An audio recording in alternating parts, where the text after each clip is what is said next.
tragic in the evolution of history. August 14, 1942. My German friends. The last weeks have brought events whose religious ethical meaning must be worked out.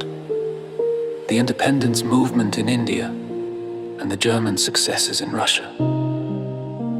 When I reflected on these events, I came upon something they have in common. And not only they, but also this entire war, the tragic in the evolution of history. Many of you will understand what I mean. German education has taken care of this for the last century.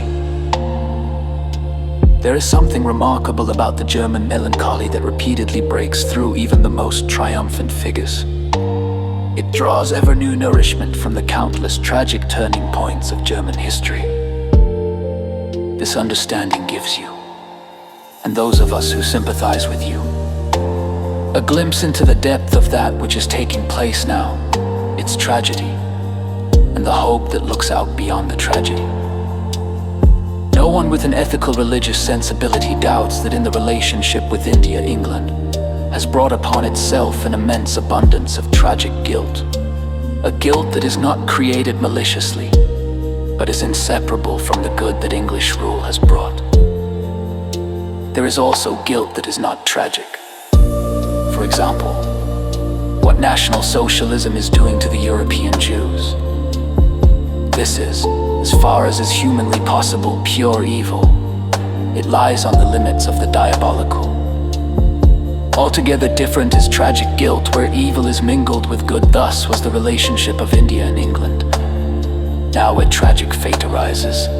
At the first great opportunity to struggle for freedom, an event elsewhere has threatened this freedom. The Japanese victories. Japan brings a more wicked, enslaving form of bondage. The Indian freedom movement, at the moment it has a chance to be successful, is becoming a movement that helps further a new servitude. That is tragedy in the world's history. The other tragedy is that which is taking place in Russia. I am not thinking only of the immeasurable suffering, but that it is a question of two nations that have been dependent on one another. Both nations experienced the common fate of defeat in the last World War. This brought the desire for a complete reorganization of the world. In both lands, revolutionary energy was a source of great hope. And then their paths parted, and the tragedy began in Russia. The revolution was led to victory.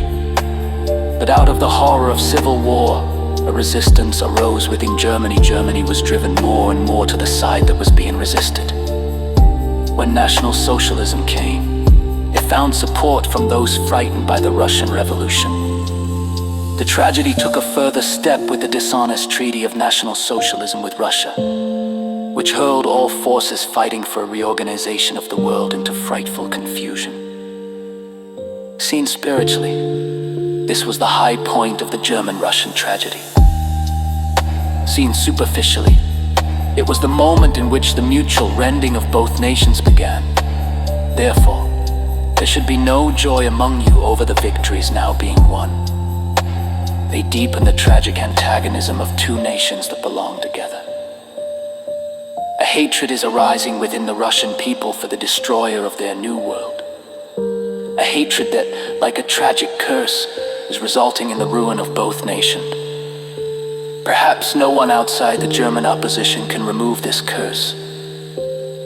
National Socialism knows of the tragic in life. It understands it as all paganism understands it. It educates for tragic heroism. It educates for death. But National Socialism knows only the tragic, and nothing about that which triumphs over it. Christianity understands the tragic in its ultimate depth as guilt and sin. But it has something that stands beyond tragedy, a hope that is more than the hope for the life of a nation. It believes that the strength of agreement is ultimately greater than the cleavage out of which the tragic nature of history arises. When the Germans surrendered to National Socialism, they voluntarily submitted themselves to the dominion of the tragic. The significance of the German opposition is to see the tragic with all sharpness, and at the same time, to conquer the tragic within itself by means of hope, for the sake of itself, and for the sake of the world.